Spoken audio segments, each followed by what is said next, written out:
means that successful leaders can never be defeated by problems. They become the master of the situation and they defeat the problems. Indomitable spirit is defined by these two conditions. I consider these two Thirukkurals characteristics characterize the indomitable spirit of Dhirubhai Ambani. I heartily welcome you all.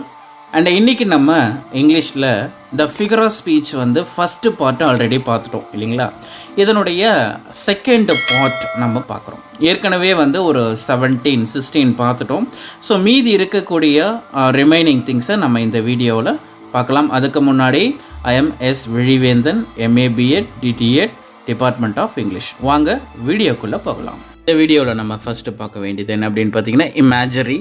IMAGERY. Imagery. Imagery is a literary device that refers to the use of figurative language to evoke a sensory experience or creative a picture with a word for a reader. இந்த readers படிக்கும் போதே அவங்களுக்கு அந்த writer வந்து சொல்ல வேண்டிய கருத்துக்கள் அவங்களுடைய கண் முன்னாடியே அப்படியே கண்ணோட்டமாக ஓடணும். அந்த மாதிரி இப்போ ஒரு விஷயத்தை படிக்கிறாங்க அப்படின்னா அவங்களுடைய மனசாட்சிக்குள்ளே அப்படியே அதை நினச்சி பார்க்குற மாதிரி இருக்கணும் விஷயங்களை. By utilising effective descriptive languages and figure of speech. இது எப்படின்னா இந்த மாதிரியான ஒரு ஆப்டான ஒரு ஃபிகர் ஆஃப் ஸ்பீச்சால் தான் இந்த விஷயம் எல்லாம் முடியும். Writers appeal to a readers sense of sight, taste, smell, touch and sound as well as internal emotion and feelings. இந்த படிக்கும் போதே அவங்களுக்குள்ள அதனுடைய டேஸ்ட்டு, இப்போது இந்த ரோஸ் அப்படி இல்லைன்னா ஃப்ளார் லில்லி அப்படின்னு வச்சிங்களேன், அதை பார்க்கும்போதே அந்த வார்த்தையை படிக்கும்போதே நமக்குள்ளே அந்த இமேஜினேஷன், அந்த உருவம், அதனுடைய ஸ்மெல், அதனுடைய டேஸ்ட்டு, இந்த மாதிரியான விஷயங்கள் எல்லாமே நமக்கு வந்து முன்னாடி வந்து நிற்கும் இல்லையா. அந்த மாதிரி ஒரு விஷயத்தை சொல்லும்போது, ஒரு விஷயத்தை எக்ஸ்பிளைன் பண்ணும்போது அந்த இமேஜரியை பயன்படுத்தும் போது என்ன சொல்ல வரார் என்ற கான்செப்டை முன்னாடியே நினச்சிருவாங்க. Therefore, imagery is not limited to visual representation or mental images, but also include physical sensation and internal emotion. இது வெறும் கற்பனையில் நினைத்து பார்க்குவது மட்டும் இல்லாமல் உண்மையிலேயே அதனுடைய உணர்வு பூர்வங்கள் உள்ளுக்குள்ளிருந்து எழக்கூடிய மாதிரியான ஒரு பொருட்களை இங்கே போயிட்டு தன்னுடைய போயமில் எக்ஸ்பிரஸ் பண்ணியிருப்பார். இப்போ இங்கே கொடுத்துருக்குறாங்க பாருங்கள். We can see and hear and count and read and write. இங்கே ஒரு மிஷின் செய்ய வேண்டிய வேலையை சொல்லியிருக்கிறாங்க. We can see and hear and count and read and write. இந்த வார்த்தையை நம்ம சொல்லும் போதே நமக்கு இந்த எக்ஸசைஸ் எல்லாம் நாமளும் செஞ்சுருக்கோம் இல்லையா. நம்மளுடைய இமேஜினேஷனில் அப்படியே ஃபீலிங்காகவே வரும். பார்க்குறது, ஹியர் பண்ணுறது, அண்ட் தென் கவுண்ட் பண்ணுறது, ரீட் பண்ணுறது, ரைட் பண்ணுறது. We can feel them. That is called imagery. Okay, let us see next. அடுத்து நம்ம பார்க்க வேண்டியது connotation. Connotation refer to a meaning that is implied by a word apart from the things which is described implicitly. அதாவது நம்மளுடைய பார்வைக்கு அப்பால் உள்ள வார்த்தைகள். அதாவது நம்ம இது வரைக்கும் பார்த்து தான் இருப்போம், அதை பற்றி கேள்விப்பட்டிருப்போம், ஆனால் பார்த்துருக்க மாட்டோம். அதை பற்றி கேள்வி தான் பட்டிருப்போம், அந்த வார்த்தை என்னன்றதும் நமக்கு தெரியும். அந்த மாதிரியான விஷயங்கள். implicity word carry cultural and emotional associations or meanings in addition to their literal meaning or டெனோட்டேஷன்ஸ். தான் சொல்ல வர கருத்துக்கள் முன்னாடி இருக்கக்கூடிய, அதாவது நமக்கு கற்பனைக்கு அப்பாற்பட்டு இருக்கக்கூடிய ஒரு விஷயங்கள். இது வரைக்கும் நம்ம பார்த்துருக்க மாட்டோம், ஆனால் அதை பற்றி கேள்விப்பட்டிருப்போம். அப்பேற்பட்ட விஷயங்களை அந்த இடத்துல பயன்படுத்துறது. இப்போ ஏஞ்சல் அப்படின்ற விஷயங்களை யாருமே பயன்படுத்திருக்குமா, அதாவது நேரில் பார்த்துருக்க மாட்டாங்க, கேள்விப்பட்டிருப்பாங்க இல்லையா. ஹெவன் அப்படின்னா இது வரைக்கும் யாரும் அதை பார்த்துருக்க மாட்டாங்க, ஆனால் கேள்விப்பட்டிருப்பாங்க. இந்த மாதிரியான விஷயங்களை எல்லாம் தன்னுடைய போயமில் அதாவது பயன்படுத்தியிருப்பார். இப்போ பார்த்திங்கன்னா அன்னப்பறவைன்னு ஒன்று இருக்குது. அன்னப்பறவையை கேள்விப்பட்டிருக்குமே தவிர பார்த்துருக்க மாட்டோம். ஆனால் அந்த ஒரு விஷயங்களை அன்னப்பறவையை போன்ற ஒரு தூய்மை அப்படின்னு சொன்னோம்னா அப்போ அதனுடைய கேரக்டர் இங்கே பிடிக்கும். எக்ஸாம்பிள் சொல்கிறான் பாருங்க. Though our smoke may hide the heavens from your eyes. எங்களுடைய அந்த புகையானது உங்களுடைய கண்களுக்கு புலப்படுகின்ற சொர்க்கத்தை மறைத்தாலும் கூட, அப்போ கண்களுக்கு புறப்படுகின்ற சொர்க்கம் எங்கே இருக்கும், மேலே இல்லையா, அப்படின்ற ஒரு கான்செப்ட். அதை மறைக்கிற மாதிரி எங்களுடைய புகைகள் வந்தாலும் கூட, அப்போ இங்கே ஹெவன்றதை பயன்படுத்தி கன்னோட்டேஷனை எக்ஸ்பிரஸ் பண்ணியிருக்கிறாரு போயிட்டு. Okay, let us see another. அடுத்து நம்ம பார்க்க போகிறது என்ன அப்படின்னு பார்த்தீங்கன்னா சினக்டோஷ். இந்த சினக்டோஷ் அப்படின்னா என்ன? What is the meaning of synecdoche? Synecdoche is a figure of speech in which a part of something is used to signify the word or vice versa. இப்போ நீங்கள் தமிழில் கேள்விப்பட்டிருப்பீங்க, ஆகு பெயர், சினை ஆகு பெயர்னு சொல்கிறோம் இல்லையா? அந்த சினை ஆகு பெயர்ன்றது தான் இந்த சினக்டக். அதாவது ஏற்கனவே இருக்கக்கூடிய ஒரு பொருளுக்கு வேறுபட்ட ஒரு பொருளை வழங்குறது, அதுக்கு பேர் தான் சினை ஆகு பெயர்னு சொல்லுவாங்க. இங்கே பாருங்கள், அதோடைய சப் டிவிஷனை குறிக்கிற மாதிரி இருக்கும். பொருள் சின்னதாக தான் இருக்கும், ஆனால் அந்த பொருளுக்கு நம்ம பெருசாக இமேஜினேஷன். இப்போ மக்கள் கூட்டம் வருது அப்படின்னு வச்சிங்களேன், அதாவது அந்த மக்கள் கூட்டத்தை அலைக்கடல் என திரண்டு வரும் மக்கள் கூட்டம். இப்போ பாருங்கள், அலைக்கடலை கம்பேர் பண்ணி சொல்கிறாங்க இல்லையா, அந்த மாதிரி வரக்கூடியதாக இருக்கும். In fact it is derived from the Greek word synecdoche. Simultaneous meaning as a literary device, synecdoche allows for a smaller component of something to stand in for a large word. அதாவது சின்ன ஒரு பொருளை கூட ஒரு பெரிய பொருளாக வந்து இங்கே ஆகுபெயர் பண்ணிடுவாங்க. In a rhetorical manner, synecdoche can work in the opposite directions as well, in which the large word stand in for a smaller component of something. அப்போ synecdoche is a helpful device for writer to express a word or idea in different way by using an aspects of that word or idea. அப்போ எழுதுறவருக்கு இது அவருக்கு ஈஸியாக இருக்கும். அதாவது அந்த பொருளை வந்து விமர்சனம் பண்ணுறதுக்கும் எக்ஸ்பிளைன் பண்ணுறதுக்கும் ஒரு பொருளை வந்து வேறு ஒரு பொருளை காரணம் காட்டும் போது இது அவருக்கு ஈஸியாக இருக்குன்றதுக்காக பயன்படுத்துறது. This allows for variation of expression and produces and effect of for the reader. இந்த ரீடருக்கு ஒரு வகையான அண்டர்ஸ்டாண்டிங் ஏற்படுத்தணும், எஃபெக்டை ஏற்படுத்தணுன்றதுக்காக பயன்படுத்துவாங்க. எக்ஸாம்பிள் பார்த்தீங்கன்னா, த western wave was all a flame. அந்த வெஸ்டர்ன் வேவ் மாதிரி அந்த கம்பேரிசன் இங்கே கொடுத்துட்ருக்குறாங்க. ஆக்சுவலாக இது வெஸ்டர்ன் வேவ் இல்லை, ஆனால் வெஸ்டர்ன் வேவ் மாதிரியான ஒரு ஃப்ளேம் இங்கே வந்துட்டுருக்கு அப்படின்றத இங்கே மீனிங்கை கொடுத்துருக்குறாங்க. ஓகே, அடுத்து நம்ம பார்க்குறது ஒனோமெட்டஃபையா. ONOMATOPOEIA, ஒனோமெட்டஃபையா அப்படின்னு சொல்லுவாங்க. ஒனோமெட்டஃபையா ப்ரொனவுன்ஸ்டு ONOMETAPA, onomatopoeia is defined as a word which imitates the natural sound of the things. ஒரு பொருளினுடைய இயற்கையான சவுண்டுகளை இங்கே குறிக்கிறதா இருக்கும். the bird crickling, twittering அப்படிலாம் வரும். the bell rang, ting tong, cling clang, இந்த மாதிரியெல்லாம் சொல்கிறாங்க இல்லையா? அதாவது ஒரு பொருளுக்கு உண்டான நேச்சுரல் சவுண்டை தான் இங்கே வந்து சொல்லுவாங்க. the water splashes அதோடைய sound. It create a sound effect that mimics the things described. அதாவது சொல்லப்பட்ட வார்த்தைகள், சொல்லப்பட்ட பொருட்களுடைய சவுண்டை டிஸ்கிரைப் பண்ணுற மாதிரி இருக்கும். இப்போ ரோர்டு, இப்போ லயன் வந்ததுன்னா ரோர்டு அப்படின்லாம் வந்து சத்தம்லாம் இருக்குது இல்லையா? அது இப்போ பெல் அப்படின்னா டிங் டாங் கிளிங் லாங் அந்த மாதிரிலாம் வரக்கூடியதாக இருக்கும். அப்புறம் பீஸ்ன்னு பார்த்தீங்கன்னா பஸ்ஸிங் அப்படின்னு சொல்கிறதா இருக்கும். இப்படி ஒரு பொருளை இன்ட்ரடியூஸ் பண்ணிவிட்டு அதோடைய சவுண்டும் சொல்லக்கூடியது இருக்கும். Making the description more expressive and interesting. ஏன்னா இந்த போயமில் இன்ட்ரெஸ்டிங் வரணுன்றதுக்காக இதை பயன்படுத்துவார். அந்த மாதிரி ஒரு மாதிரி அந்த அமைதியாக இருக்கணும்னு ஒரு சவுண்டு வரும் பாரு, உஷ், அந்த மாதிரியெல்லாம் பயன்படுத்துவாங்க. இப்போ பாருங்கள் example, the buzzing bee flew away. Buzzing என்ற sound. The sock fell into the river with a splash. தப்புன்னு குடிக்கிறது, இந்த டபால்னு வெடிக்கிறது, இதெல்லாம் இருக்குது இல்லையா? இந்த அடுக்கு தொடர் மாதிரி படப்பட சலசல இந்த மாதிரி சத்தம் எல்லாம், அந்த மாதிரி இங்கே சத்தங்களை பயன்படுத்துவாங்க. அது வந்து என்ன சொல்லணும்னா ஒனோமெட்டாஃபையா அப்படின்றது தான் இங்கே மீனிங். ஓகே, நம்ம பார்க்க வேண்டியது ரீட்டோரிக்கல் கொஷின்ஸ். இந்த ரீட்டோரிக்கல் கொஷின்ஸுன்றது ஒரு டிவைசஸ் தான். A rhetorical questions is asked just for effect. இதை வந்து படிக்கிறவங்களுக்கு ஒரு வகையான எஃபெக்டை உருவாக்கணுன்றதுக்காக இது கொடுத்துருப்பாங்க. Or to lay emphasis or some point being discussed. அந்த போயமை படிச்சுட்டு இருக்கும்போது அந்த விஷயத்தை பற்றி யோசிக்க வைக்கிறதுக்காக இதை கொடுப்பாங்க. When no real answer is expected. அது வந்து உண்மையான ஆன்சராக இல்லாமல் இருக்கலாம். ஏன்னா படிக்கிறவங்க ஒவ்வொருத்தரும் ஒவ்வொரு மாதிரி சொல்லலாம் இல்லையா?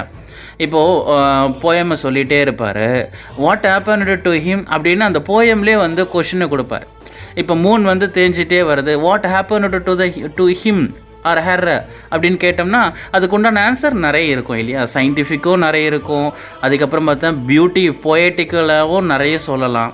ஸோ அந்த மாதிரியான ஒரு கொஷின்ஸை கேட்குறதா இருக்கும். படிக்கிறவங்களுக்கு அந்த போயமில் கொஷின் வரும். A rhetorical questions may have an obvious answer. எங்கே வேணாலும் ஆன்சர், எப்படி வேணாலும் ஆன்சர் வரலாம். But the questions ask it to lay emphasis to the point. ஏன்னா இன் லிட்ரேச்சர், அந்த லிட்ரேச்சரில் அந்த பாயிண்ட் அவுட் பண்ணுறதுக்காக எதை, அந்த கொஷினை, அந்த பொருட்களை வச்சு நம்ம திங்க் பண்ணுறதுக்காக கேட்கக்கூடியதாக இருக்கும். A rhetorical questions is self evident. Self எவிடென்ட்னா இப்போ அந்த போயமை படிக்கிறவங்களே வந்து தன்னை அந்த கொஷினை பார்க்கும்போது தாங்களே ஆன்சர் சொல்லிப்பாங்க. இது வந்து சொல்லணும்லாம் கிடையாது. அந்த ஆன்சரை வந்து அவங்களுக்கு மனதுக்குள்ளவே படிக்கும்போதே அவங்க மனதுக்குள்ளவே ஆன்சரை எக்ஸ்பெக்ட் பண்ணுறதுக்காக கொடுக்கறதா இருக்கும். And used for style as an impressive persuasive devices. படிக்கிறவங்களுக்கு ஒரு இம்ப்ரெஷன் வரணுன்றதுக்காகவே இந்த போயட் வந்து தன்னுடைய இதில் கொடுத்துருப்பாரு. இப்போ பாருங்கள், ஹவு குட் திஸ் பி, இது எப்படி இருக்கலாம், இப்படி ஒரு கொஷின் கேட்டாங்கன்னு வச்சிங்களேன், இந்த போயமை படிச்சுட்டே இருக்கிறோம். ஹவு குட் திஸ் பி அப்படின்னா இது எப்படி இருக்குன்றவங்களுக்கு ஆன்சர் வந்து நம்மளுடைய அந்த போயமை படிக்கிறவங்களுடைய இமேஜினேஷன். போயம் வந்து எழுதுகிறவர் ஒரு கான்செப்டில் தான் எழுதுவார். போயம் மட்டும் இல்லை, தாட்டு கூட அப்படி தான். ஆனால் அதை படிக்கிறவங்க தான் அண்டர்ஸ்டாண்ட் பண்ணுறது நிறைய மீனிங்கில் இருக்கும் இல்லையா. What happened inside the house. சரி, அந்த வீட்டுக்குள்ளே என்ன ஆச்சு, எது வேணாலும் ஆகியிருக்கலாம். ஆனால் படிக்கிறவங்க வந்து என்ன ஆன்சர் சொல்கிறாங்க, அவங்களுக்குள்ளவே என்ன ஆன்சர் சொல்லியிருக்கிறாங்க. அப்போ ஆன்சரை எதிர்பார்த்து கேட்கக்கூடிய கொஷின்ஸ் வரக்கூடிய டிவைசஸ்க்கு பேர் தான், இது வந்து கொஷினாக வரும். அப்படி வரக்கூடிய டிவைசஸுக்கு பேர் ரீட்டோரிக்கல் கொஷின்ஸ். ரீட்டோரிக்கல் கொஷின் எக்ஸ்பெக்டிங் ஆன்சர், எதிர்பார்க்கக்கூடிய, அதாவது வினாக்கள். அடுத்து வந்து பார்த்திங்கன்னா இன்ட்ராகேஷன். இப்போ நம்ம ரீட்டோரிக்கல் கொஷின்ஸுக்கு வந்து என்ன பார்த்தோம்னா ஆன்சர் எக்ஸ்பெக்ட் பண்ணுறதா இருக்குன்னு சொன்னோம் இல்லையா. ஆனால் இது அப்படி கிடையாது, இதுவும் கொஷின் தான். And interrogation is a statement thrown in to the form of question for rhetorical effect. No answer is expected to be such a questions. இந்த மாதிரி கொஷின்ஸுக்கெல்லாம் ஆன்சர் எக்ஸ்பெக்ட் பண்ணுறதா இருக்காது. ஓ ஹவை, இந்த மாதிரி ஐ கிளியர், ஆர் யூ கிளியர், இந்த மாதிரியாக கேட்குறாங்க இல்லையா. ஆனால் அங்கே வந்து நமக்கு என்னென்னா ஆன்சரை வந்து எதிர்பார்க்க முடியாது. எக்ஸாம்பிள் பாருங்கள், when the weather was warm, அதாவது எப்போ அந்த வெதர் வந்து வார்மாக இருந்ததோ அப்படியே அதுக்கடுத்து you sang sir, you sing, பாடினவங்க நீங்கள் தானே, நீங்களே சொல்லுங்கள் அப்படின்ற மாதிரியான ஒரு விஷயங்கள். இது வந்து ஆன்சர் எக்ஸ்பெக்ட் பண்ண மாட்டாங்க. ஆன்சர் எக்ஸ்பெக்ட் பண்ணாமல் கேட்கக்கூடிய கொஷனுக்கு இன்ட்ராகேஷன். Interrogation unexpected answers. அடுத்து நம்ம பார்க்க வேண்டியது என்ன அப்படின்னு பார்த்தீங்கன்னா கப்லெட். கப்லெட் அப்படின்னாலே ரெட்டை அப்படின்னு அர்த்தம். A couplet is a literary device featuring two consecutive lines of poetry that typically rhyme and have the same meter. ஒரே வகையான மீட்டர்னால் உங்களுக்கு தேவையில்லை, அது லிட்ரரி படிக்கிறவங்களுக்கு தெரிஞ்சால் போதும். இந்த மீட்டர் அப்படின்றது முடியக்கூடிய வார்த்தைகள் இருக்குது இல்லையா, அப்படி முடியக்கூடிய வார்த்தைகள் ரைமாக இருக்கும், ஒரே மாதிரியான ரைம் லெவலில் இருக்கும் முடியும் போது. So a couplet can be part of poem or a poem on its own. இது வந்து போயமில் ஒரு பார்ட்டாக தான் இருக்குன்னு சொல்கிறாங்க. And metre and rhyme, not all couplets rhyme and not all couplet have similar syllabic patterns. எல்லா கப்லெட்டும் இதே மாதிரி தான் இருக்கணும்லாம் கிடையாது. ஒரு போயமில் எடுத்தோம்னா ஒரு ஜோடி வார்த்தைகள் தான் ஒவ்வொரு இடங்களில் வரக்கூடியதாக இருக்கும். However a couplet must consist of 2 lines of verse, 2 லைனில் தொடர்ந்து வரதா இருக்கும். that follows each other, தொடர்ந்து வரக்கூடியதாக இருக்கும். And create a complete thought R idea. இதை நம்ம தெளிவாக அண்டர்ஸ்டாண்ட் பண்ணோன்னா எப்படி சொல்லலாம்னா, இப்போ ஃபிகர் ஆஃப் ஸ்பீச்சஸில் நம்ம ரைமிங் ஸ்கீம்னு ஒன்று எடுப்போம் இல்லையா. ரைமிங் ஸ்கீமில் ஏபி இந்த மாதிரி மாறி மாறி வரும். ஆனால் இது வந்துச்சுன்னா ஏஏபிபி அந்த மாதிரி வரும்.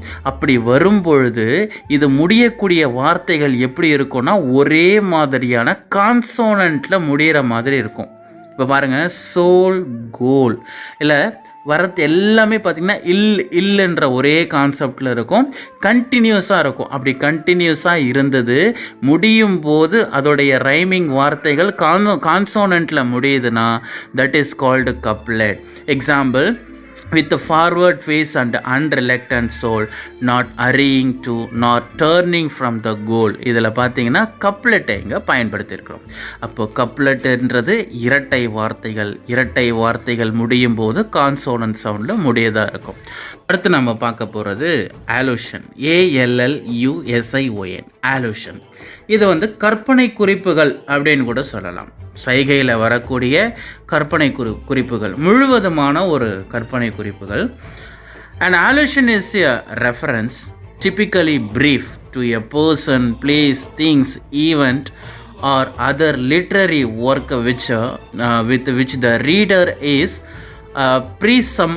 presumably familiar. ஒரு நபருக்கு ஏற்கனவே தெரிஞ்சிருக்கும். அதாவது பழையங்கால இலக்கியங்களில் இது காணப்படும்.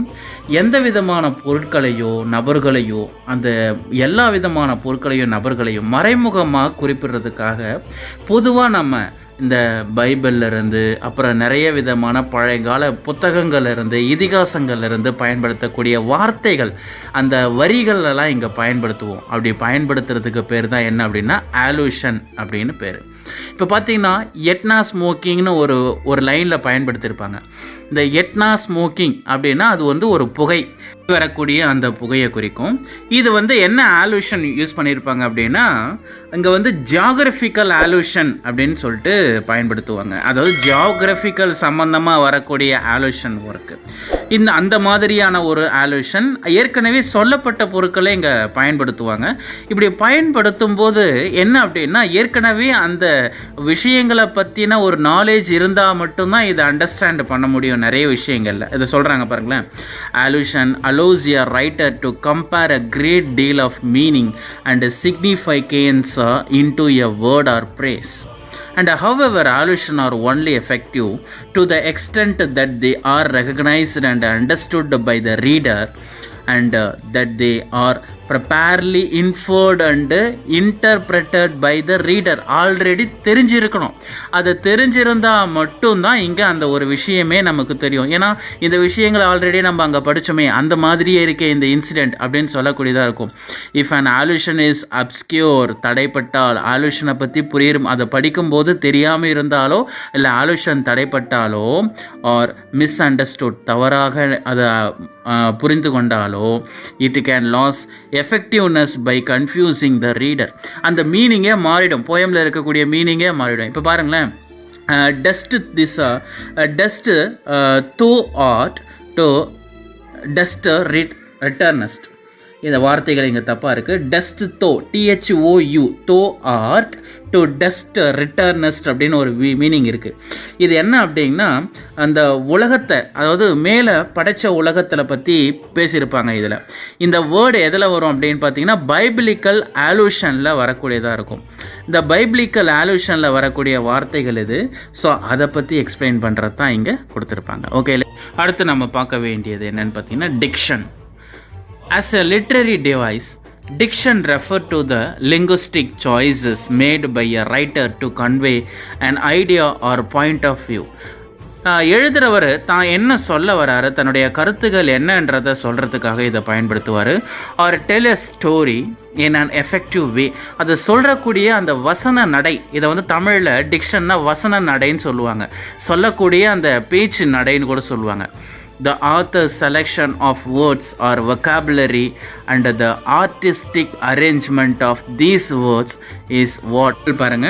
and depart peaceful, specified and thankness. இது வந்து ஒரு கேரக்டரை வர்ணிக்கிற மாதிரி இருக்கும். சாரி, டிக்ஷன் என்பது வர்ணனை.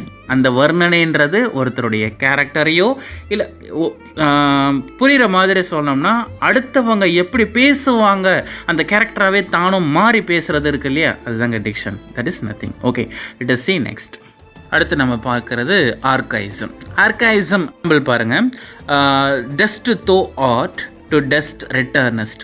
இதில் தோன்றது என்ன மீனிங் அப்படின்னு பார்த்தீங்கன்னா, யூன்னு அர்த்தம். டஸ்ட் தோ ஆர்ட், டஸ்ட் யுவர் ஹார்ட் அப்படின்னு அர்த்தம். டு டஸ்ட் ரிட்டர்னஸ்ட்ன்ற வார்த்தைகள் அப்போ பயன்படுத்தினாங்க, இப்போ இல்லை. ஸோ இந்த மாதிரி பழங்கள், இதே மாதிரி வார்த்தைகளை தீ அப்படின்னு வரும். THEE, தீ அப்படின்னா யூ, நீயும் அப்படின்றது வரும், நீயும் அப்படின்றது கூட வரும் இங்கே. ஸோ இந்த மாதிரி பழங்காலத்தில் பயன்படுத்தப்பட்ட வார்த்தைகளை வரக்கூடியது தான் இந்த ஆர்காயிசம் அப்படின்னு சொல்கிறாங்க. Okay, let us see next. அடுத்த வேர்டு என்னன்னு பார்த்தீங்கன்னா பன், PUN, பன். இதை வந்து தமிழில் சிலேடைன்னு சொல்லுவாங்க. சிலேடைனா இரு மொழி, அதாவது இரு பொருள்பட வருவதுன்னு சொல்லுவாங்க. ஒரு வார்த்தை தான், ஆனால் அதில் ரெண்டு அர்த்தம் இருக்கும் இல்லையா, அதுக்கு பேர் தான் pun. A pun is a literary device that is also known as a play on words, வார்த்தைகளில் விளையாடுதல் அப்படின்னு சொல்லுவாங்க. And puns involve words with similar or identical sound but with different meaning. ஒரே மாதிரி தான் இருக்கும், ஆனால் வார்த்தைகள் வந்து மீனிங் வந்து வேறு மாதிரி இருக்கும். Their play on words also release on a word or phrase having more than one meaning. சொல்லக்கூடிய வார்த்தைகளில் நிறைய மீனிங்கை வரக்கூடியதாக இருக்கும். And puns are generally intended to be humorous, அது வந்து ஹியூமரஸாக எக்ஸ்ப்ரெஸ் பண்ணுறதுக்காகவே இருக்கும். But they often have a serious purpose. ஒரு சில நிறைய விஷயங்கள் வந்து சீரியஸ் பர்பஸ்க்காக தான் பயன்படுத்துவாங்க. as well in literary works, literary ஒர்க்கில் அது சீரியஸான விஷயங்களுக்கு மட்டும்தான் பயன்படுத்துவாங்க. அதாவது ஒன்றும் இல்லை, ஒரு விஷயம் ஒரு வார்த்தை இருக்குன்னா அதுக்கு வந்து ஹிட்டனாக இன்னொரு வார்த்தைகள் ஏதாவது இருக்கும். அதாவது மறைமுக மீனிங் சொல்கிறாங்க இல்லையா, இரட்டை மொழியில் இரட்டை அர்த்தத்தில் பேசுகிறது, அதுக்கு பேர் தான் பன். இதில் பாருங்கள் எக்ஸாம்பிள், இந்த end will be the word, கடைசியில் வேர்டு மட்டும்தான் இருக்கும். And the word will be God in man. அந்த வார்த்தை என்றது என்ன அப்படின்னா, அதாவது மனுஷனில் இருக்கக்கூடிய கடவுள் முடிக்கிறாங்க. இங்கே வேர்டை எதுவா சொல்கிறாங்க அப்படின்னா ரெஃபர் டு காட், கடவுளை தான் சொல்கிறாங்க. அதாவது வேர்டுங்கிற வார்த்தை தான், ஆனால் அது எதை சொல்கிறாங்கன்னா கடவுள், இந்த உலகத்தில் கடவுளை தவிர வேறு எதுவும் நிரந்தரம் இல்லை என்ற மாதிரி இங்கே சொல்லிட்டு இருக்கிறாங்க. Okay, let us see next. Sorry, pun அப்படின்றது இரு பொருள் பட பேசுவது, அதாவது இரட்டை, ஸ்லேடைன்னு சொல்லுவோம்.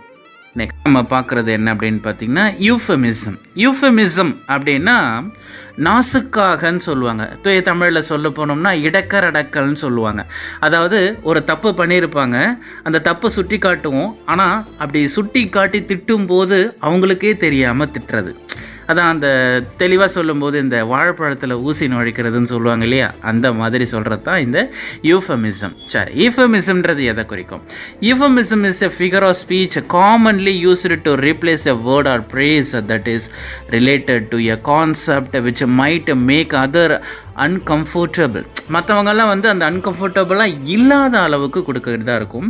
யூஃபெமிசம் refer to figurative language designed to replace a phrasing that would otherwise be considered harsh, impolite or unpleasant. அதாவது ப்ளசண்ட்டை தராத இடங்கள்லையும் பொலைட்டாக இல்லாத இடங்கள்லையும் ஆர்ஷாக சொல்ல வேண்டிய இடங்களில் இந்த யூஃபெமிசத்தை பயன்படுத்துவோம்.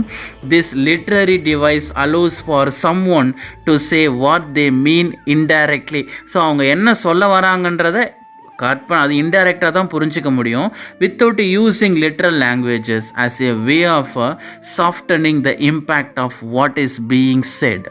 அந்த சாஃப்டனிங்காக தான் சொல்லுவாங்க, ஆனால் அதுக்கப்புறமா தான் தெரியும் அவங்க என்ன சொல்லியிருக்கிறாங்கன்றது. The reason for this would be for the sake of politeness, discretions and other means of mitigations communications. Euphemism are used for certain abstractions such as death, sex, aging, getting fired, அப்புறம் பார்த்தீங்கன்னா bodily functions and others. இப்போ example பாருங்களேன், இந்த correctional ஃபெசிலிட்டின்னு சொல்கிறான். இந்த நீ இப்படியே பண்ணால் உன்னை கரெக்ஷனல் ஃபெசிலிட்டியில் தான் எடுத்து போய் விடணும். அப்போ என்ன வேர்டுன்றது அவங்களுக்கு தெரியாது, ஆனால் இதில் ப்ரிசன்றது தான் மீனிங். அடுத்து பார்த்திங்கன்னா கோ அரவுண்ட் த பெண்ட் அப்படின்னா என்னென்னா டு கோ இன்சேன். அது அந்த வார்த்தையை சொல்கிறதுக்காக. தின் ஆன் டாப், உங்களுக்கு தின் ஆன் டாப்பாக இருக்கீங்க அப்படின்னா பேல்டு, வழுக்கைன்னு சொல்லுவாங்க இல்லையா, அது அர்த்தம். இப்படி டைரெக்டாக சொல்லாமல் நாசுக்காக ஒரு விஷயங்களை சொல்கிறதுக்காக பயன்படுறது யூஃபெமிசம். நாசுக்கான விஷயம், தூய தமிழில் இடக்கரடக்கல். அடுத்த ரெண்டுக்கு போகலாம். அடுத்து நம்ம பார்க்க போகிறது என்னென்னு பார்த்தீங்கன்னா சிம்பாலிசம். சிம்பாலிசம் தமிழில் என்ன பண்ணுவோன்னா குறிப்பிடை சொற்கள்னு சொல்லுவாங்க, குறிப்பால் சொல்லக்கூடிய சொற்கள், அதான் சிம்பாலிசம். டைரெக்டாக சொல்லாமல் ஒரு சிம்பிள் மூலயமா அதாவது கடவுள் தந்த பொருள் இது, ஆனால் கடவுள் கொடுத்துருக்க மாட்டார், கடவுள் தந்த பொருள் இது, இப்படியெல்லாம் சொல்லுவாங்க இல்லையா, அந்த மாதிரி. Symbolism is a literary device that refers to the use of symbols in a literary work. அதை வந்து literary workல பயன்படுத்துறது. A symbol is something that stand for a suggest something else. It represent something beyond literal meaning. literal meaning தாண்டிய ஒரு பொருட்களை குறிக்கிறதுக்காகவே இருக்கலாம். In literature, a symbol can be a word, object, action, character. லிட்ரரியில் பார்த்தோம்னா சிம்பிளுங்கிறது ஒரு வார்த்தையாக இருக்கலாம், பொருளாக இருக்கலாம், ஒரு ஆக்ஷனாக இருக்கலாம், கேரக்டரை குறிக்கக்கூடியதாக இருக்கலாம், or concept that embodies and evoke a range of additional meaning and significance. படிக்கிறவங்களுக்கு எக்ஸ்ட்ரா மீனிங்கை வந்து உள்ளுணர்வை தோன்ற மாதிரியான ஒரு விஷயங்களாக இருக்கக்கூடியதாக இருக்கும் இந்த சிம்பாலிசேஷன். எடுத்துக்காட்டு பாருங்களேன். Till it bore and apple bright. இதை வந்து என்ன சொல்லியிருப்பாருன்னா, தன்னுடைய பகை வளருது, அந்த பகையில் ஒரு பகையான மரத்தில் ஒரு ஆப்பிள், அதாவது பகை என்ற ஒரு ஆப்பிள் ஒன்று இருக்குது. அதுதான் வந்து ஆப்பிள் பிரைட்டுன்னு நீங்கள் சொல்லுவார். அந்த பகையை தான் பூத்துருக்கு, அந்த பகை வந்து பூத்துருக்கு, உனக்கு எனக்கும் இடையில பகை ஒன்று பூத்துருக்குன்னு சொல்லுவாங்க இல்லையா. அதாவது ஆப்பிளாக அங்கே பூத்துருக்கு, ஆப்பிளை வந்து பகையை அங்கே கன்வெர்ட் பண்ணுவார். மை ஃபோ out stretched beneath the tree. என்னுடைய அந்த ட்ரீங்கிறது எது அப்படின்னா அந்த கோபம் என்கின்ற பகை. அந்த பகைக்கு கீழே என்னுடைய எதிரியானவன் கீழே விழுந்திருக்கிறான். இப்போ பாருங்கள், டைரெக்டாக சொல்லாமல் இன்டைரக்டாக சொல்லக்கூடியது. சிம்பாலிசம் குறிப்பால் உணர்த்துதல். பார்த்திங்கன்னா மெட்டானமி நம்ம பார்க்க போகிறோம். மெட்டானமின்னும் போது இதுவும் வந்து ஆகுபெயர் அப்படின்னு தான் சொல்லுவாங்க. இது வந்து குறிப்பால் உணர்த்துறதா இருக்கும். எல்லா விஷயங்களும் டைரெக்டாக உணர்த்தாமல் குறிப்பால் உணர்த்துற மாதிரி இருக்கும். Metonymy is a figure of speech in which one object or idea take the place of another which it has a close association. டைரெக்டாக சொல்லாமல் வேற ஒரு பொருள் பெறும்படி பேசக்கூடியதாக இருக்கும். இன்ஃபேக்ட் சொல்ல போனோம்னா metonymy means change of name. அதாவது பெயர்கள் மாற்றப்பட்டிருக்கும் as a literary device and it is a way of replacing an object or idea with something related to it instead of stating what is actually meant. அதாவது என்ன சொல்ல வரா அப்படின்ற விஷயத்துக்கு வேற ஒரு பொருளப்படம்படி சொல்லக்கூடியதாக இருக்கும். தே ஷேக் ஹேண்ட்ஸ் வித்தவுட் ஹார்ட். அதாவது இதயமே இல்லாமல் அவங்க ஷேக் பண்ணிக்கிறாங்க. இதுக்கு வந்து அதாவது இன்ட்ரெஸ்ட் இல்லாமல் ஷேக் பண்ணுறாங்கன்னு எடுத்துக்கலாம், அதாவது க்ரியல்ட்டியான விஷயங்களை எடுத்து ஷேக் பண்ணுறாங்கன்னு எடுத்துக்கலாம், எனிமிஸ் ஷேக் பண்ணுறாங்கன்னு எடுத்துக்கலாம், எப்படி வேணாலும் எடுத்துக்கலாம். பட் சொல்லக்கூடிய வரிகள் அர்த்தங்கள் அதில் அடங்குது. That is called metonymy. Metonymy ஆகுபெயரில் குறிப்பால் மற்ற பொருளை உணர்த்தும் ஆகுபெயர். நம்ம பார்க்க வேண்டியது இன்டர்னல் ரைம். இந்த internal rhyme is a poetic device that can be defined as a metrical lines which its middle words and its end words rhyme with one another. It is also called middle rhyme and since it comes in the middle of lines. இப்போ இது என்ன அப்படின்னு பார்த்தீங்கன்னா, பாடலில் ஒரே வரியில் தான் இருக்கும், ஆனால் ஒரே வரியில் இருந்துக்கிட்டு இரண்டு வகையான வார்த்தைகள் ஒரே மாதிரியான உச்சரிப்பு கொண்டு இருக்கும். ஒரே லைனில் தான் இருக்கும், அதில் தான் வரும், ஆனால் முடியக்கூடிய வார்த்தைகள் பார்த்திங்கன்னா ஒரே விதமான உச்சரிப்புகளை சொல்லக்கூடியதாக இருக்கும். இப்போ எக்ஸாம்பிள் பார்த்திங்கன்னா, scoffing is a state and grinning at is pomp. இந்த ஸ்காஃபிங், கிரின்னிங், இப்போ இதே மாதிரி ஒரே சவுண்டில் உச்சரிக்கிறது ஒரே வரியில் வரக்கூடியது இருக்கு இல்லையா. அப்போ ஒரே வரியில் ஒரே விதமான சவுண்டில் வரக்கூடிய இரண்டு வார்த்தைகள் இன்டர்னல் ரைம் அப்படின்னு சொல்லுவாங்க. அடுத்து நம்ம பார்க்க போகிறது ரைமிங் வேர்ட்ஸ். இந்த ரைமிங் வேர்ட்ஸ்னால் என்ன அப்படின்னா, it is making the last word in the lines produce the same sound. ஒரே மாதிரியான சவுண்டுகளை குறிக்கக்கூடியதாக இருக்கும். அதாவது போயமில் ஒரு ஸ்டான்ஸாவோ இல்லை ஒரு போயமோ எடுத்துக்கலாம், அதில் முடியக்கூடிய அந்த வார்த்தைகள் ஒரே மாதிரியான ரைமிங், அதாவது ஒரே மாதிரியான இசையில் முடியக்கூடியதாக இருக்கும்.